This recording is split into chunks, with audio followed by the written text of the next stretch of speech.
अचानक टूट जाएगा। है जीवन कांच का बाजा, अचानक टूट जाएगा। समय की एक ठोकर से ये गिर कर फूट जाएगा। समय की एक ठोकर से ये गिर कर फूट जाएगा।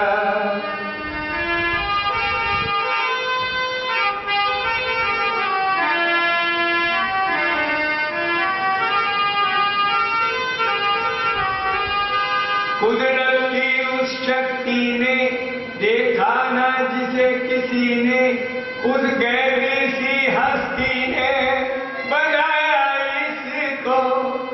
जोड़ा है 7 करीने, लगाए 9 महीने, जड़कर 9 द्वार नगीने, सजाया इसको।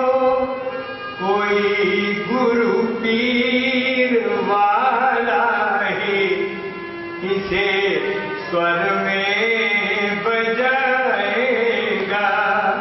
कोई गुरु पीर वाला ही इसे स्वर में बजाएगा। है जीवन कांच का बाजा, अचानक टूट जाएगा।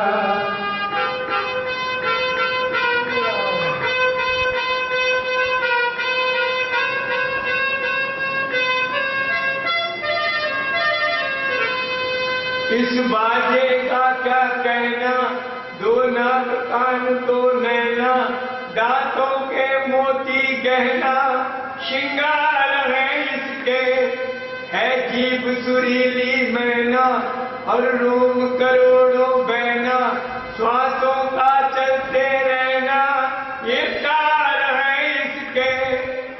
बजेगा तार में तोला, जमीन पर तार आएगा।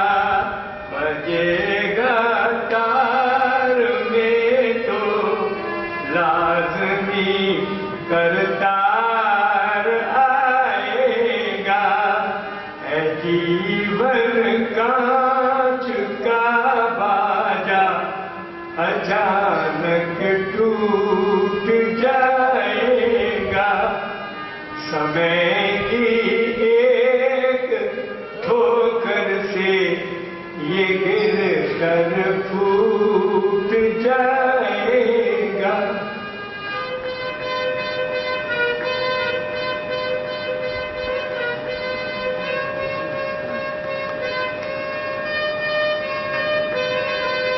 यूं पार लगा ले नैया, सासे तू सिमर कन्हैया। रे से रच राम रमैया, गा से गोविंद गा। यूं पार लगा ले नैया, सासे तू सिमर कन्हैया। रे से रच राम रमैया, गा से गोविंद गा। आयु है दाता ठैया, माँ से मुरली कवजैया। पासे पादर्शन भैया, आनंद कंद का। नहीं तो धानी सिर धुन धुन के बचताता ही जाएगा। है जीवन कांच का बाजा, अचानक टूट जाएगा। समय की एक ठोकर से ये गिर कर फूट जाएगा।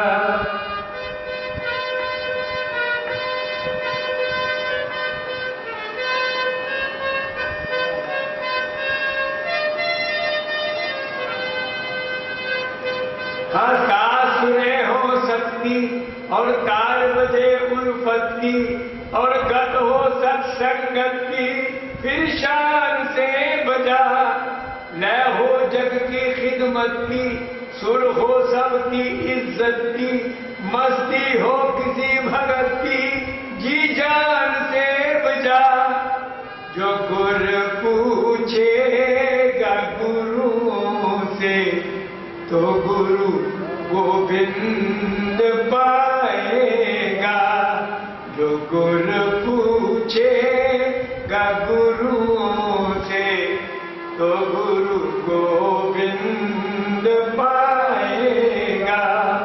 है जीवन कांच का बाजा अचानक टूट जाएगा। समय की एक ठोकर से ये गिर कर फूट जाएगा।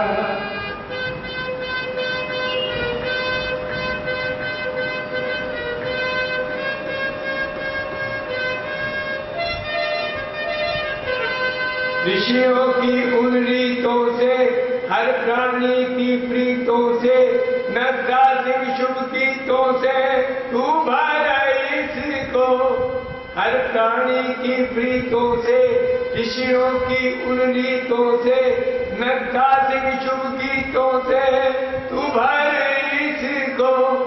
मन मेल जग जीतों से, प्रियतम की प्रतीतों से, नद्दा सिंह शुभ गीतों से तू भर इसको। नहीं तो कारीगर इसका ही तुझ ते रूठ जाएगा। नहीं तो कारीगर इसका ही तुझ ते रूठ जाएगा। जीवन कांच का बाजा अचानक टूट जाएगा। समय की एक ठोकर से ये गिर कर फूट जाएगा। बोलिए श्याम रामचंद्र भगवान की जय। बोलिए वृंदावन बिहारी लाल की जय। बोलिए सदगुरुदेव भगवान की जय।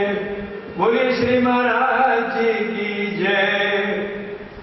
नीलांबुज श्याम मन को मलांगम, सीता समारोपित विभागम, सायक चारु चापम, नमामि रामं रघुवंशनाथं, अतुलित बलधामं स्वर्णशैलाभदेहं,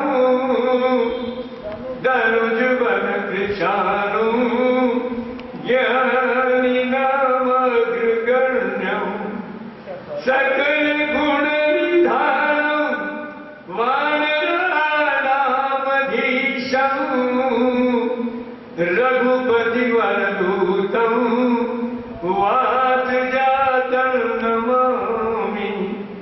श्री तुलसी के पद कमल बार बार शरणाय, रामचरित मानस विमल, कथा कहूँ चित चाय, सियावर राम जय जय राम, सियावर राम जय जय राम। जो सुमिरत सिद्धि होए, गणनायक गरिवर वदन, करहु अनुग्रह सोई। राशि शुभ गुण सदन।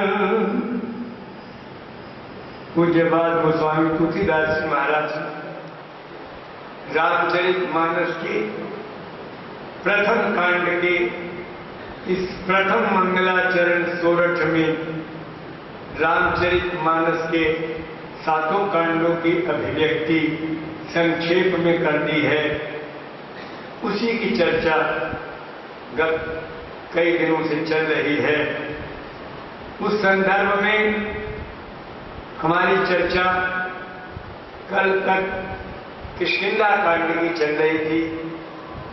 किष्किंधा कांड कृपा कांड है। सब पर भगवान की कृपा बरसी है और आप सब पर भी उनकी कृपा ही बरसी है। क्यों? कारण क्या है कि अति हरि कृपा जाहि पर होई और पाँव दे यही मार्ग सोई। बोले इस मार्ग पर एक कदम भी वही चल सकता जिस पर अति कृपा हो। तो इसलिए आप ये ना सोचें कि हनुमान जी पर कृपा हुई, सुग्रीव जी पर कृपा हुई, बाली पर कृपा हुई, तारा पर कृपा हुई, अंगद जी पर कृपा हुई, वानर समाज पर कृपा हुई। अरे सब पर कृपा हुई, आप पर भी कृपा ढेर सारी हो गई, तभी तो आप राम कथा के मार्ग में चलकर आए हैं। वरना आप एक कदम भी इस राम कथा की ओर आ ही नहीं सकते। और दूसरी बात ये कि आज मैं अपने हृदय से सबको नव वर्ष की मंगल कामनाएं देकर और इस कथा को प्रारंभ कर रहा हूं। जैसा कि आप जानते हैं कि आज से ही हमारा नव वर्ष प्रारंभ हुआ है, तो नव वर्ष की आप सबको हमारी हार्दिक मंगल कामनाएं।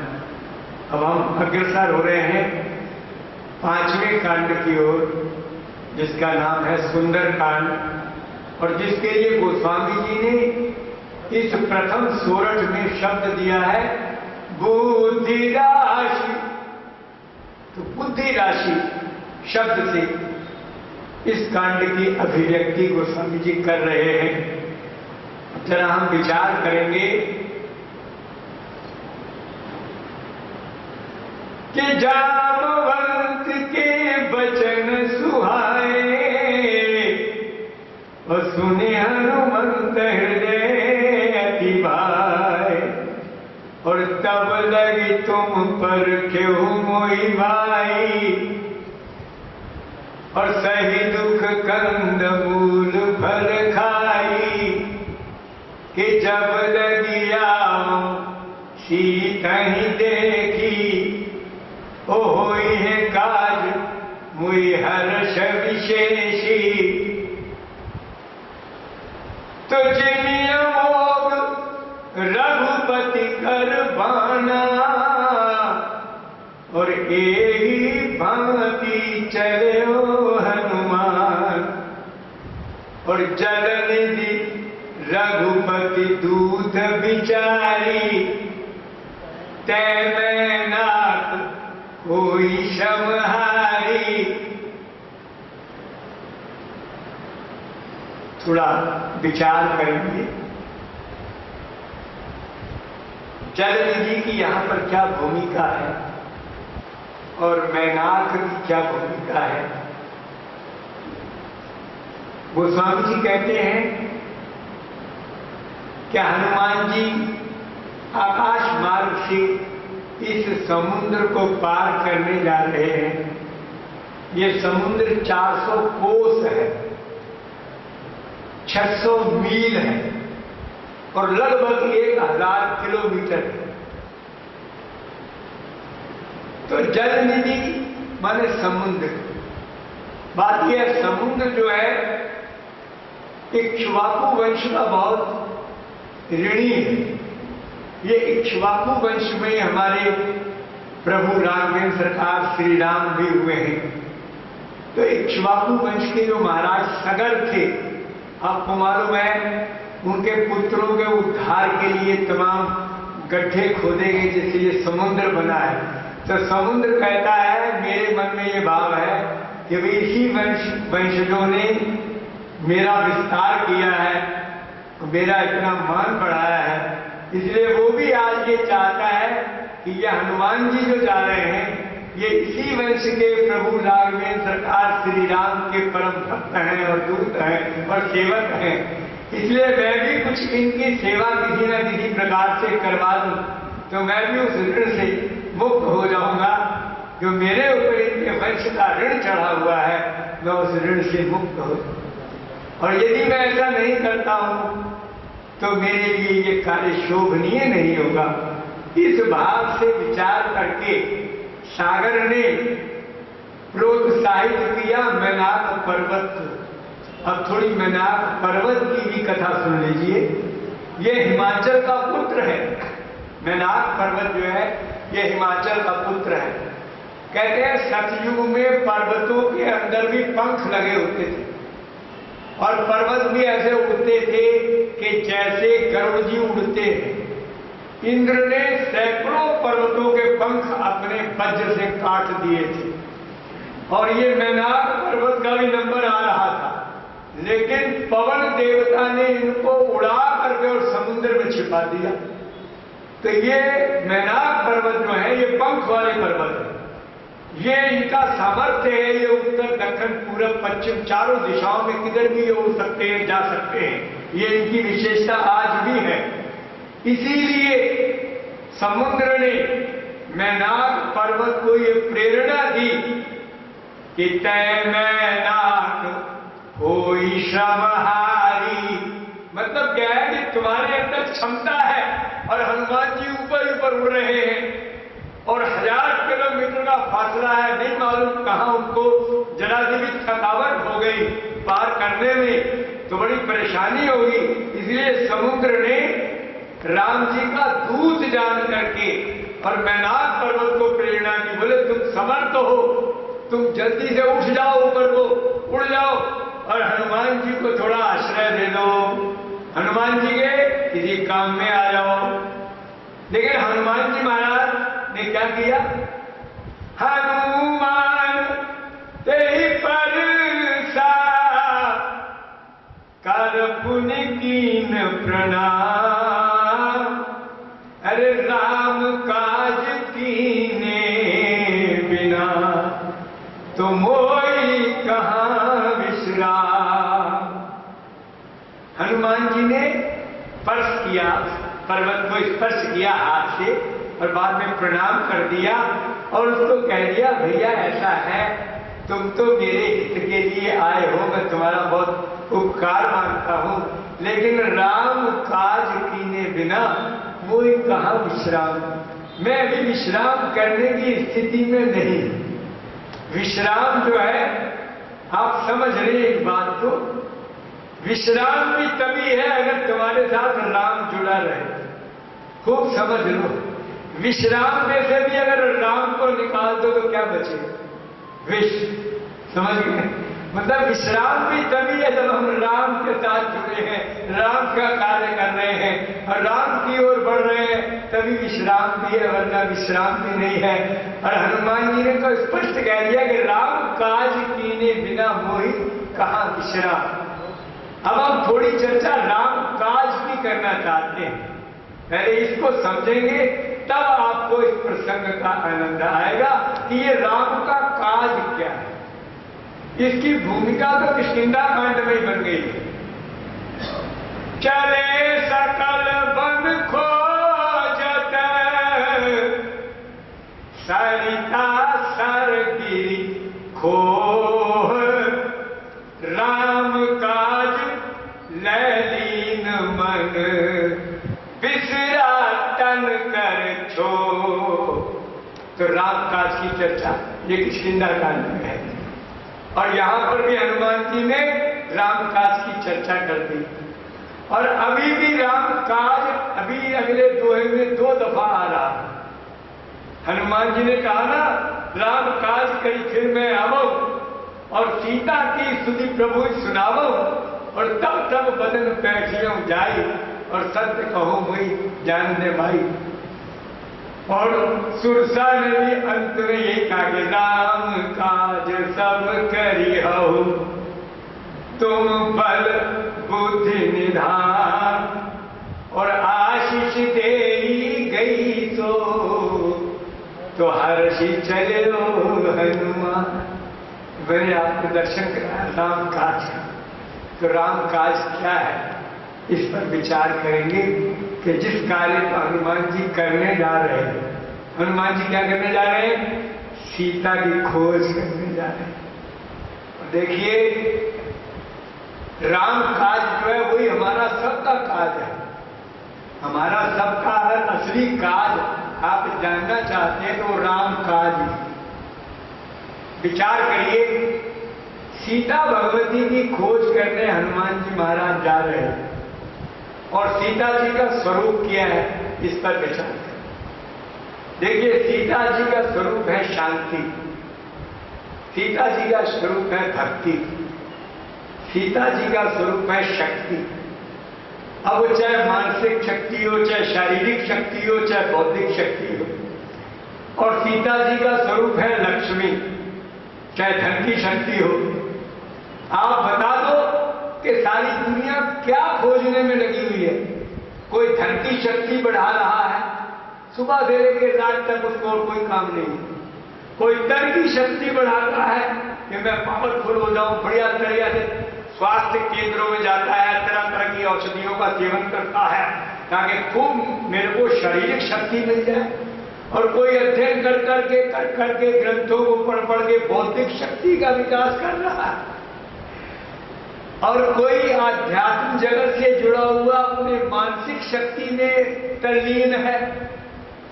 तो भाव कहने का क्या है कि अगर आप ईमानदारी से देखें ये जो राम काज है यही हम सब का काज है। भले ही हम भक्ति की चाह में हैं तब भी वो सीता ही है, हमें शांति चाहिए तब भी वो सीता ही है, हमको शक्ति चाहिए तब भी वो सीता ही है। मतलब हम सबकी मांग सीता है, हम सब चाहते उस सीता को हैं। हमारे जितने प्रयास और एफर्ट्स हैं वो सब सीता की प्राप्ति के लिए हैं। और इसके लिए किष्किंधा कांड में बड़ा सुंदर वर्णन दिया है कि वो सीता को खोजने कैसे चले कि चले सकल बन खोजत सरिता सर गिरी खो। सीता कहां मिलेगी ये संकेत इस दोहे में दिया गया। कहां मिलेगी? वन में, सरिता और सर में और गिरी खो। वन क्या है? वन है तप का प्रतीक। वन में आदमी जाता है तप करने के लिए, तो वन में खोजते अर्थात उसके लिए तप करना आवश्यक है। फिर सरिता और सर, देखिए सरिता जो है नदी और सर माने तालाब। तो नदी और तालाब ये दोनों सेवा के प्रतीक हैं। नदी जो है वो विभिन्न नगरों में जा करके सेवा करती है। अब जैसे गंगा जी हैं, गंगोत्री से निकली और बंगाल की खाड़ी तक वो कितने नगरों से होकर बंगाल की खाड़ी में पहुंचती है। तो वो सब नगरों में सेवा करती ही जा रही है।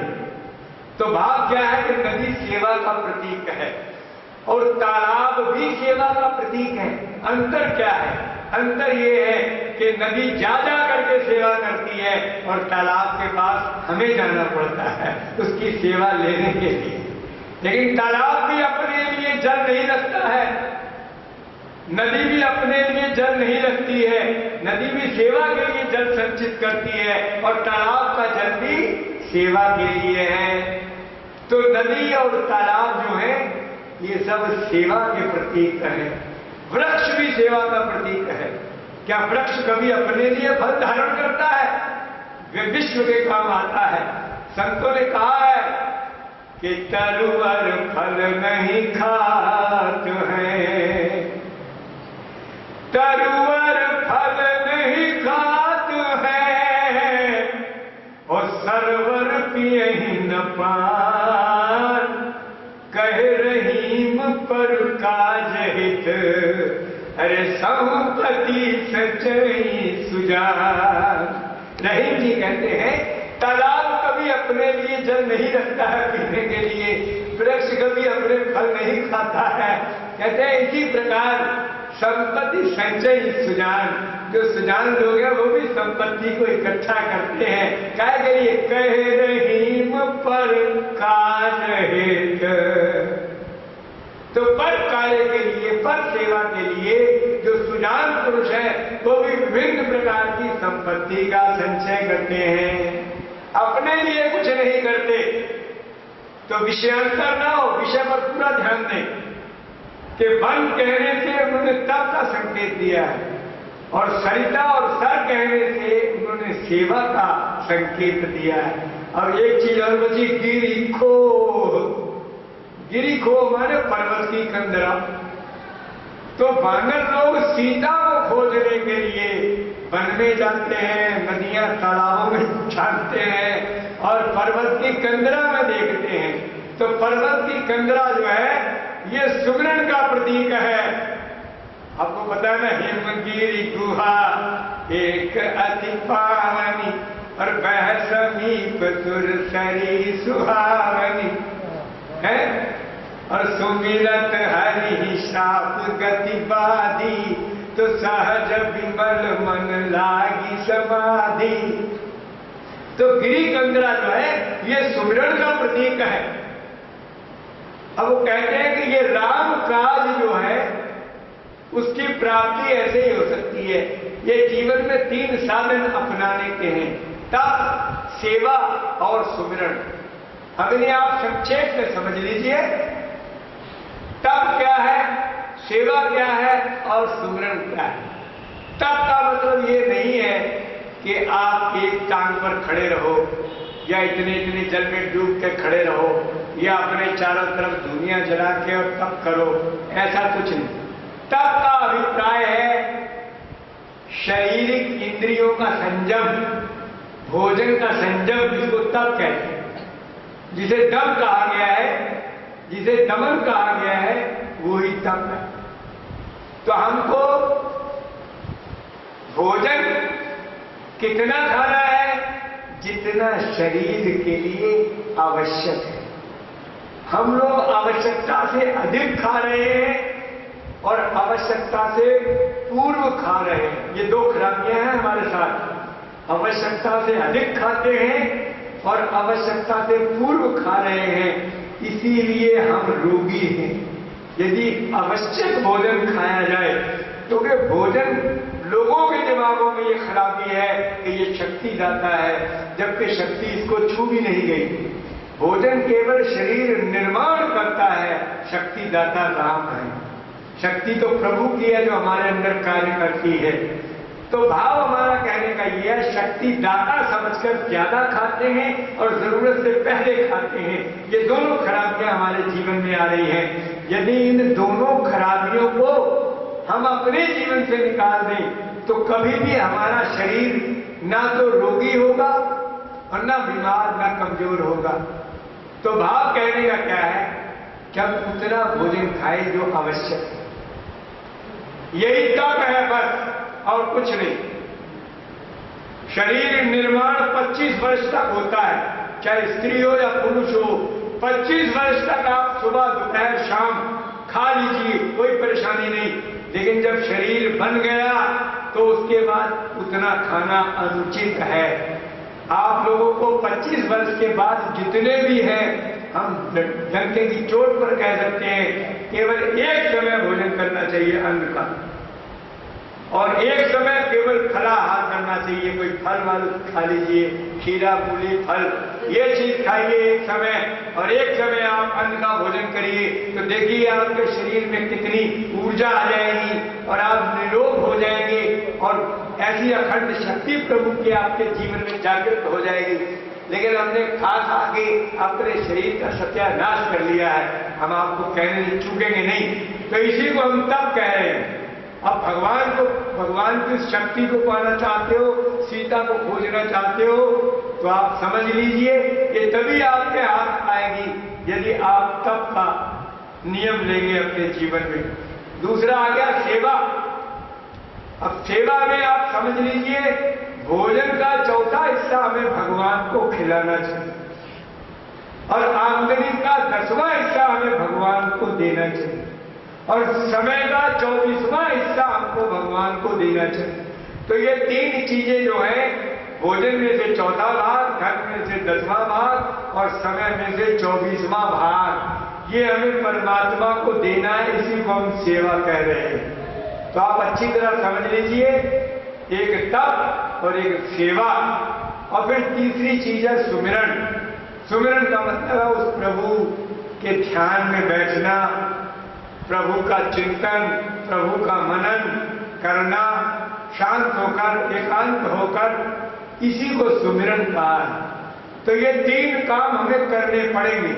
इन तीनों कामों का संकेत तुलसीदास जी ने दे दिया है कि ये सीता को जब खोजने चले हैं तो कहां कहां खोज रहे हैं।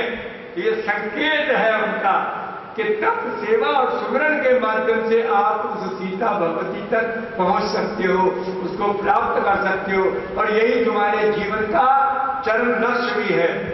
अब ध्यान दें, अब सीता जी की ओर हनुमान जी अग्रसर हो रहे हैं, तो उन्होंने मैनाक पर्वत को क्या कह दिया कि राम काज कीने बिना और मोई कहां विश्राम।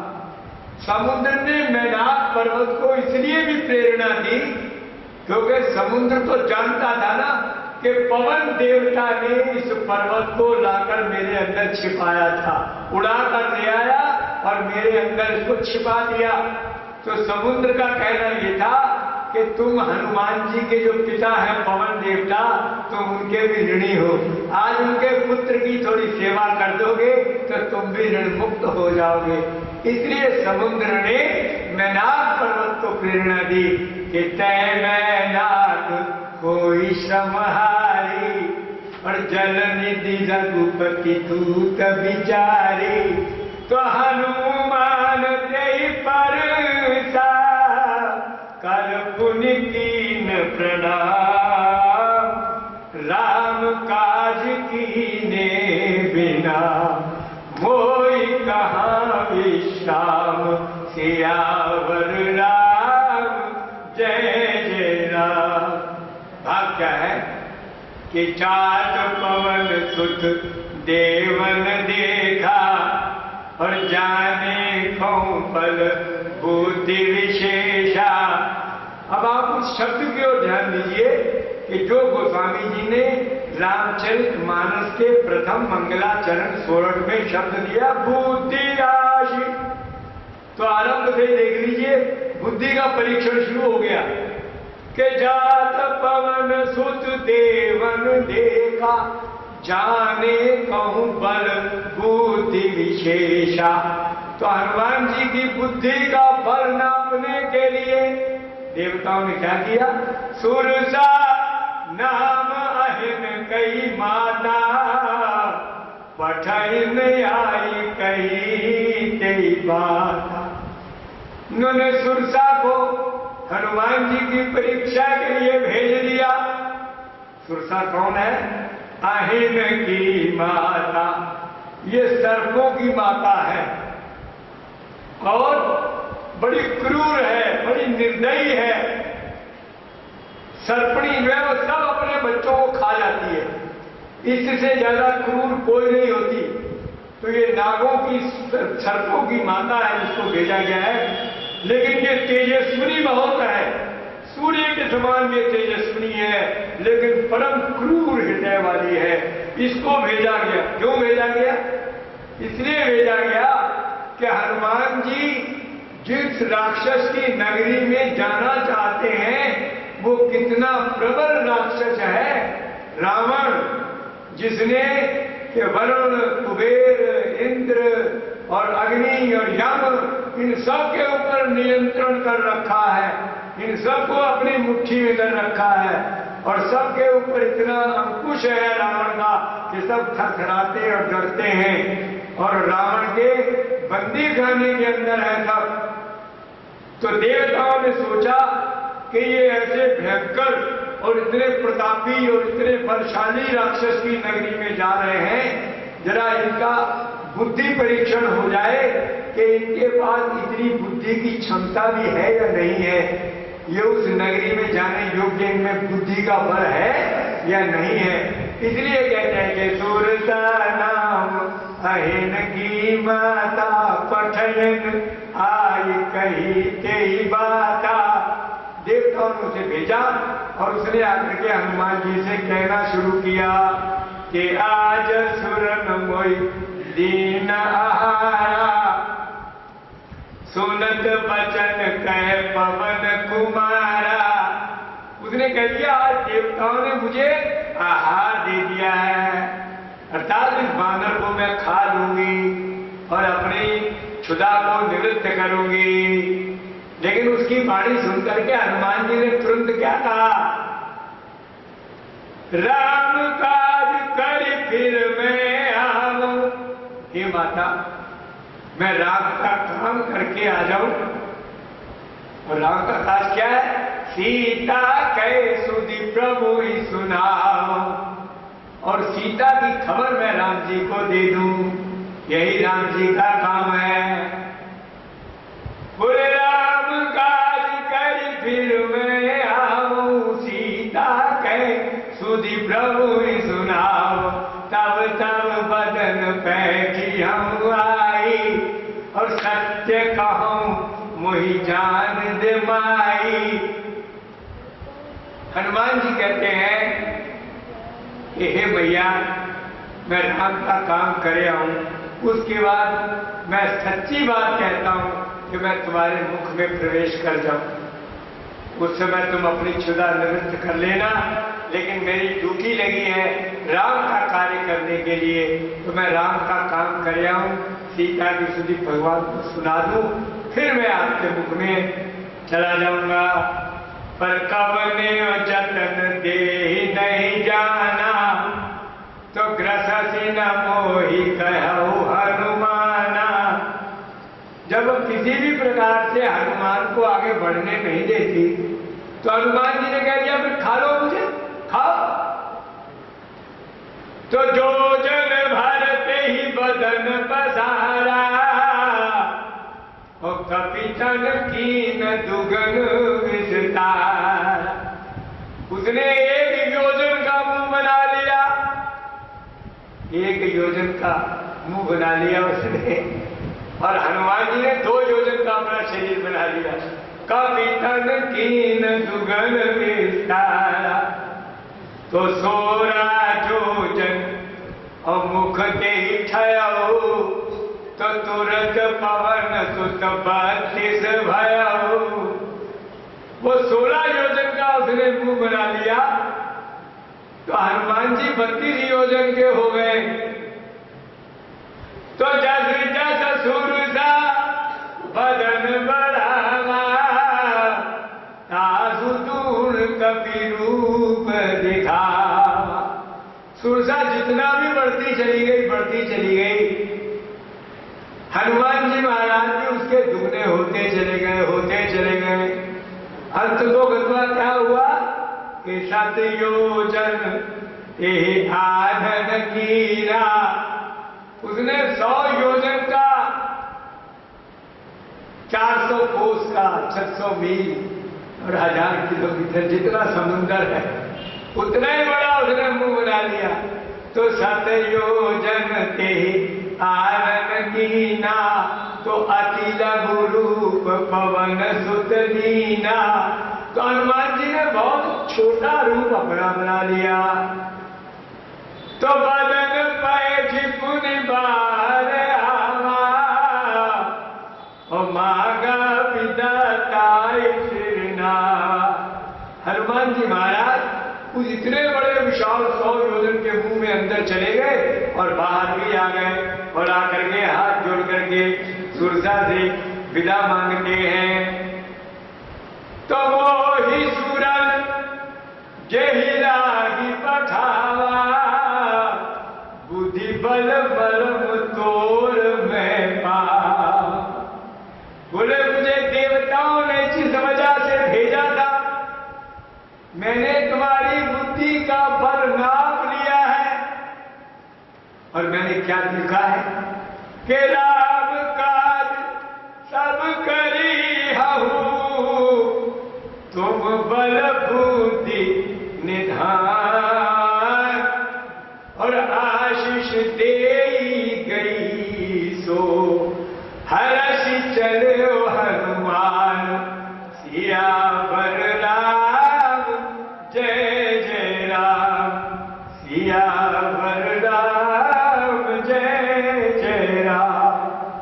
बात कहने का क्या है कि सुरसा ने हनुमान जी की बुद्धि की परीक्षा ले ली और आशीर्वाद दे दिया और कह दिया कि तुम बल और बुद्धि के खजाना हो और राम का काज तुम सब कर लोगे, ऐसा आशीर्वाद दे करके वो चली गई। तब हनुमान जी और आगे बढ़े तो निशि चली एक सिंधु महाराहे। अब एक समुद्र के अंदर रहने वाली राक्षसी थी, करी माया नभ के खग गाई। इसका नाम गोस्वामी जी ने दिया नहीं है मानस में, वैसे इसका नाम था सिंहिका। सिंहिका, और ये जो सिंहिका है ये हिरण्यकश्यप की पुत्री है, ये प्रहलाद की बहन है, ये राहु की मां है और ये विप्रचित्ती दैत्य की पत्नी है। ये इसकी कथा है। सिंहिका बड़ी मायावी है। इसके लिए तो ग्रंथ ये बताते हैं ये अघटित घटना पठीयसी, अघटित घटना पठीयसी, माने ये वो घटनाएं करती है जो अघटित हैं, जो कभी हो नहीं सकती। ऐसी ऐसी असंभव क्रियाएं ये करना जानती है, ये इतनी मायावी है। अब आप अंदाजा लगाइए, आप इसकी करतूत को सुनकर ही अंदाजा लगा देंगे कि भाई वास्तव में ये अघटित घटना पठीयसी है। क्या कहते हैं, करी माया नभ के खग गाय, खुद समुद्र के अंदर रहती है और पक्षी आकाश में उड़ता है, लेकिन गहरी छाह सख सो न उड़ाई, और यही विधि सदा गगन चर खाई। अब आप सोचिए, किसी की परछाई को पकड़कर क्या आप उसको पकड़ सकते हैं? हाँ, आप किसी व्यक्ति को पकड़ लें तो उसकी परछाई पकड़ में आ जाएगी। अगर आपने मुझे पकड़ लिया तो मेरी परछाई भी आपकी पकड़ में है, लेकिन मेरी परछाई को पकड़ के आप मुझे थोड़ी पकड़ सकते हो। तो ऐसी उसकी प्रक्रिया थी कि उसको जल के अंदर आकाश में उड़ते हुए जिस पक्षी की परछाई दिखाई देती थी, गाय छाह, वो उसकी परछाई को पकड़ती थी। तो गोस्वामी जी देखते हैं सक सोना उड़ाई, जिसकी उसने परछाई को पकड़ लिया वो फिर उड़ नहीं सकता था पक्षी। तो जब वो उड़ता नहीं था मर जाता था, गिर पड़ता था, उसको खा जाता था। एक पक्षी का जीवन उड़ने से, जो पक्षी उड़ ना पाएगा वो पक्षी खत्म हो गया, क्योंकि उड़कर ही वो अपनी आजीविका, अपना जो कुछ भी जीवन यापन करता है। जब वो उड़ नहीं सकता, अरे गीत जटायु का क्या हाल हुआ था, रावण ने पंखी तो काटे थे और तो उसकी गर्दन तो नहीं काटी थी कि काटे थी पंख परा खग धरणी, और सुमरी राम की अद्भुत करणी। तो काटे थी पंख, तो जब पंछी के पंख कट जाए तो वो मरणासन्न हो जाता है। तो ये सिंहिका क्या करती थी, ये भी उनके पंख काट देती थी। अरे पंखी तो कट गए, जब वो उड़ नहीं सकता था, क्योंकि जिसकी परछाई ये पकड़ लेती थी वो भी उड़ नहीं सकता था। जब वो नहीं उड़ सकता था तो वो बिना पंखों का हो गया, जब बिना पंख का हो गया पक्षी तो मर ही गया। गोस्वामी जी स्पष्ट लिखते हैं, यही विधि सदा गगन चर खाई। इस तरह से वो आकाश में उड़ने वाले सारे पक्षियों को खा जाती थी। अब गोस्वामी जी कहते हैं, सोई छल हनुमान कहती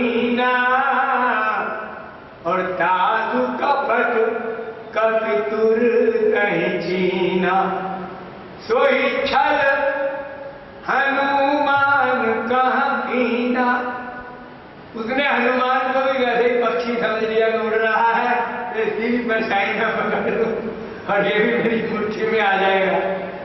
उसे मूर्खा को क्या पता है कि ये जो जा रहे हैं कितनी सुपर पावर है? फिर ज्ञानी नाम अग्रगण्य है। अरे तेरी मूर्खा की पकड़ में आने वाले थोड़ी है। तो सोई छल हनुमान कह कीना, और दादु कपट कपितुर कहीं चीना। उसने वही कपट जो पक्षियों के साथ, चिड़िया कबूतर और कौवों के साथ करती थी, वही छल उसने हनुमान जी के साथ भी प्रयोग किया। लेकिन ज्ञानीनाम अग्रगण्यम भगवान हनुमान जी महाराज तुरंत उसके कपट को पहचान जाते हैं, और जब पहचान गए तो फिर उनको कोई देर लगती है उसका संहार करने में। ताही मारी मारुत सुत वीरा, ओ बारिधि पार गयो मति धीरा। कहते हैं बस जैसे हनुमान जी ने पहचान लिया कि ये दुष्टा जो है ये पद के योग्य है। देखिए हनुमान जी की परीक्षा लेने के लिए 3 प्रकार की माया आई है, एक सतोगुणी, एक तमोगुणी, एक रजोगुणी। सुरसा जो देवताओं ने भेजी थी वो है सतोगुणी, और ये सिंहिका जो है ये तमोगुणी है। इसका नाश कर दिया हाथों हाथ हनुमान जी महाराज ने, और समुद्र के पार पहुंच गए। और जब समुद्र के पार पहुंच गए तब लंका नगरी में प्रवेश करने का प्रयास हनुमान जी करते हैं। तो उस प्रवेश द्वार पर उनको मिलती है लंकिनी, और ये रजोगुणी है। तो हनुमान जी ने सतोगुणी को भी नहीं मारा और रजोगुणी को भी नहीं मारा, लेकिन तमोगुणी का काम कर दिया। सबसे निकृष्ट जो है वो तमोगुण है। तो तमोगुणी माया को नष्ट कर दिया। अब लंका में प्रवेश करते समय हनुमान जी की क्या स्थिति है कि मसत समान रूप कपिधरी, और लंका ही चले सुमरी नरहरि। मसत समान रूप कपिधरी, हनुमान जी महाराज ने मच्छर के समान, मतलब बहुत तुच्छ और छोटा रूप बना लिया। जो उड़ता हुआ दिखाई भी ना पड़े इतना तुच्छ मच्छर बन गए। और लंका ही चले और सुमरी नरहरि। हनुमान जी नरहरि भगवान का स्मरण करते हुए जाते हैं। नरहरि कौन है? नरहरि का अर्थ तो है नृसिंह भगवान, लेकिन यहाँ तो सीधा सीधा अर्थ है नरहरि। अरे हरि जो नर बने हुए हैं, जो राम जी तो बने, वो हरि ही तो है जो नर बने हुए हैं। उन्हीं का स्मरण करके तो हनुमान जी गए हैं।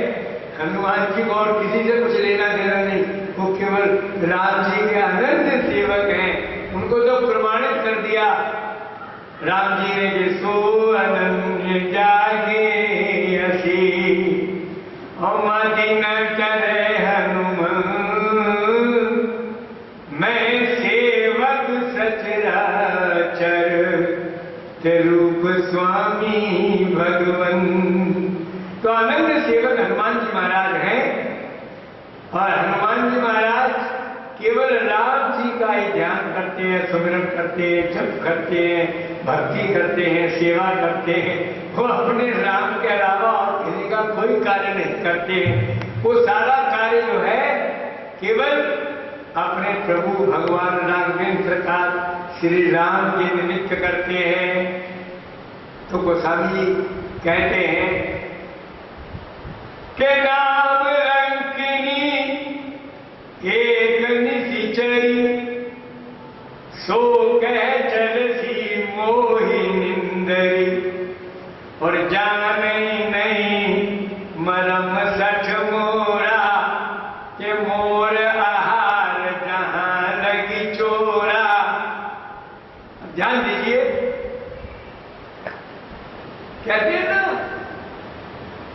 कि सावन के अंधे को हरा ही हरा दिखाई देता है, चोर को सब चोर ही दिखाई देते हैं, और भक्त को सब भक्त दिखाई देते हैं, क्योंकि जैसी दृष्टि वैसी सृष्टि। इस जगत में सब दृष्टि का खेल है। एक शायर ने कहा है, नजर ऊंची कर ली दुआ बन गई, नजर नीची कर ली हया बन गई, नजर तिरछी कर ली अदा बन गई, और नजर फेर ली तो कदा बन गई। तो भैया जैसी दृष्टि वैसी सृष्टि। तो वो चोर की रखवाली कर रही है। अब सोचिए रावण जैसा कोई चोर होगा। अभी तो प्रत्यक्ष बात यह है कि हनुमान जी पता ही उसका लगाने आ रहे हैं जिसको उसने चुराया हुआ है। तो इससे बड़ा और क्या प्रमाण होगा। तो उस चोर की जो रक्षा कर रही है वो कौन है आप सोचिए। लेकिन वो कहती क्या है, मतलब चोर जो होता है वो अपने को तो चोर नहीं समझता ना। दिक्कत तो ये है, वो कहती क्या है कि जान ही नहीं परम सख मोरा, और मोर आहार जहां लगी चोरा। बोले तुम मेरे परम को नहीं जानते हो, मेरा भोजन ही चोर है।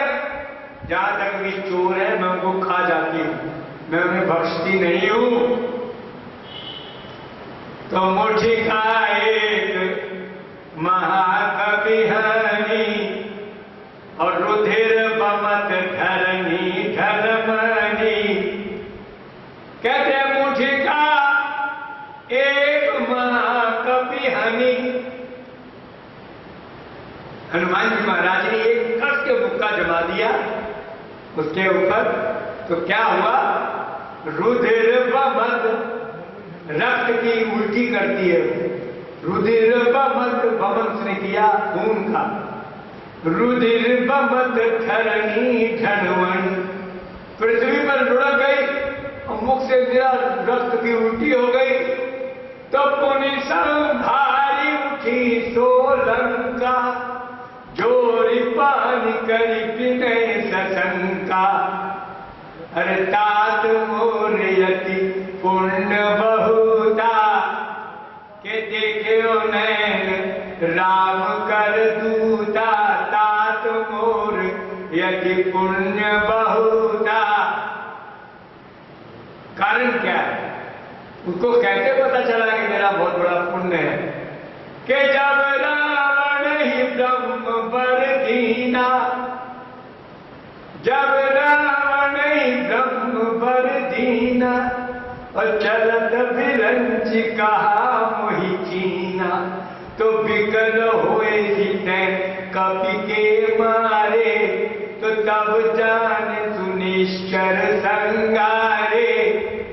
तो चूंकि हनुमान जी का मुक्का खा करके वो पृथ्वी पर व्याकुल होकर लुढ़क गई, और ब्रह्मा जी ने उसको बता रखा था कि तुम समझ लेना, जब किसी बानर का मुक्का खाकर तुम व्याकुल होकर लुढ़क जाओगी और व्याकुल हो जाओगी, तो समझ लेना कि अब राक्षसों का अंतिम समय आ गया है। तो बोले वो पहचान आज मेरे ऊपर घटित हो गई है, इसलिए मैं मानती हूं कि अब राक्षसों के सफाई का नंबर आ गया है, तो तुम अवश्य ही राम के दूत हो। तो तात मोर यति पुण्य बहुता, और देखे और नयन राम कर दूता। इसलिए उसने मान लिया ना, क्योंकि ब्रह्मा की वाणी उसको लगा कि आज बड़ी सख्त हो गई है। और वैसे भी जब उसका रक्त निकल गया, आप अंदाजा लगाइए, जब रक्त निकल गया तो वो बेरक्त हो गई। क्या समझे, वो विरक्त हो गई। जब रक्त निकल गया तो विरक्त हो गई। अब वो विरक्तों वाली बात करती है। अब उसकी बातचीत जो है वो बिल्कुल विरक्तों वाली है। क्या कहती है, तात स्वर्ग अब वर्ग सुख, और धरिए तुलाई के अंग, और तूल नताई सकल मिली, जो सुख लब सतसंग। सियावर राम जय जय राम, सियावर राम जय जय क्या कहती है, क्योंकि अब तो वो विरक्त हो चुकी है और वैसी ही वाणी बोल रही है कि तात स्वर्ग अपवर्ग सुख धरिए तुलाए गयंग। बोले हे भैया, हे प्यारे, अगर तराजू के एक पलड़े पर स्वर्ग और अपवर्ग, अपवर्ग माने मुक्ति, तो मुक्ति भी और स्वर्ग भी, भाई ये दोनों बहुत बड़े प्राप्तव्य हैं। या तो व्यक्ति मुक्त हो जाए, बिंदु सिंधु में मिल जाए, जीव ब्रह्म में मिल जाए, भक्त भगवान में मिल जाए, आत्मा परमात्मा में मिल जाए, या तो ऐसा हो जाए तो जिसे कहते हैं मुक्त हो गया। तो या तो मुक्ति बहुत बड़ा प्राप्तव्य है इस जगत में, ताकि बार बार जन्म मरण ना हो, और या फिर भैया पुण्य कर्मों का फल स्वर्ग है। जितने आपने खेती की है उतना आपको माल मिलेगा वहां। और स्वर्ग में क्या होगा, क्षीणे पुण्य मृत्युलोका विशंति, जब आपके पुण्य क्षीण हो जाएंगे, जितनी कमाई आप करके गए थे स्वर्ग में, वो सारे सुख और भोग आपको मिलेंगे। उनको पाने के बाद फिर आपको धकेल दिया जाएगा, अब आप फिर जाइए, फिर खेती करिए, फिर आइए माल प्राप्त करिए। तो दो ही बड़े बड़े उपलब्ध, यानी दो ही बहुत बड़े प्राप्तव्य हैं, या स्वर्ग है और या मुक्ति है। और इन दोनों को कह दिया उसने कि स्वर्ग और मुक्ति दोनों ही अगर तराजू के एक पलड़े में रख दिए जाए तो बोले ये सत्संग की अपेक्षा बड़े तुच्छ है। ये दोनों मिलकर भी सत्संग की बराबरी नहीं कर सकते। और सत्संग के लिए क्या कहा है, तात स्वर्ग अपवर्ग सुख धरिए तुलायक अंग तूल न ताही सकल मिली। बोले सब मिलकर के भी उसको बराबरी में नहीं बैठ सकते। जो सुख लव सत्संग, अब सोचिए एक लव मात्र समय जो है, समय का बहुत छोटा भाग है लव, तो कहते हैं उस लव मात्र सत्संग यदि आपके जीवन में हो जाए तो कहते हैं जितने स्वर्ग और अपवर्ग हैं ये भी सब उसकी तुलना में तुच्छ बैठ जाएंगे। भाग ये है जो सत्संग है, आप अच्छी तरह समझ लीजिए, उसकी तुलना में इस जगत में कुछ भी नहीं है। सत्संग की तुलना के लिए जगत में कोई वस्तु ऐसी नहीं है जिसकी तुलना आप सत्संग से कर ले। दुनिया के बहुत बड़े से बड़े प्राप्तव्य क्या है, धन है, स्त्री है, और क्या है, दुकान मकान जमीन, ये तो सब धन ही समझो। तो धन और स्त्री ये दो बहुत बड़ी उपलब्धियां इस जगत की हैं। लेकिन तुलसीदास जी ने साफ कह दिया है कि सुत दारा और लक्ष्मी तो पापी के भी हो, ये कोई उपलब्धि नहीं है। ये तो नीच से नीच और निकृष्ट से निकृष्ट व्यक्ति जो महान पापी है उसके पास भी है, इसलिए ये कोई उपलब्धि नहीं है। संत समागम हरि कथा तुलसी दुर्लभ दोय। गोस्वामी तुलसीदास जी कहते हैं कि संतों का समागम और भगवान की कथा ये दो चीजें दुर्लभ है। खूब समझ लें आप, संत समाज दुर्लभ है और राम कथा दुर्लभ है। कि मुद मंगलमय संत समाजू और जो जग जंगम तीरथ राजू और राम भगति जहाँ सुर सरी धारा और सरसई ब्रह्म विचार प्रचारा और विधि निषेध में कलिमल हरणी तो कर्म कथा रवि नंदनी वरणी तो सुनी समुझई जन मुदित मन और मचही अति अनुराग लाई चार फल अछत कन साधु समाज प्रयाग सियावर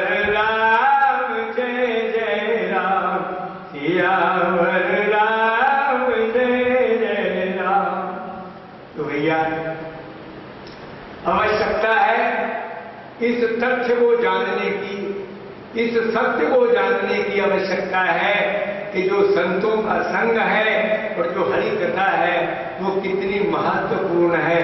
क्योंकि जब संत संग होगा तो हरि कथा ही तो मिलेगी। संत संग से आपको क्या मिलेगा? संतों के संग से आपको हरि कथा ही मिलेगी। और गोस्वामी जी ने तो इसका रूपक दे दिया, चलता फिरता तीर्थराज। बोले जो राम की कथा संत कहेंगे तो वो गंगा जी का स्नान, जो ब्रह्म ज्ञान की कथा कहेंगे जो गुप्त रहती है वो गुप्त सरस्वती की तरह है, और जो कर्म कांड की कथा कहेंगे संत लोग तो वो यमुना जी हैं जो काली है, क्योंकि कर्म कांड भी काला होता है। कर्म कांड उज्ज्वल इसलिए नहीं है कि कर्म कांड कराने वाली योग्यता भी आज नहीं है लोगों में, और कर्म कांड जिन सामग्रियों से, जिन सामानों से किया जाता है, जिस धन से किया जाता है वो धन भी काला है लोगों के पास, आप समझ लो। इसलिए उसकी उपमा भी काली नदी यमुना से दी गई है। तो बोले संत समाज में कर्म कथा भी है, ज्ञान कथा भी है और राम कथा भी है।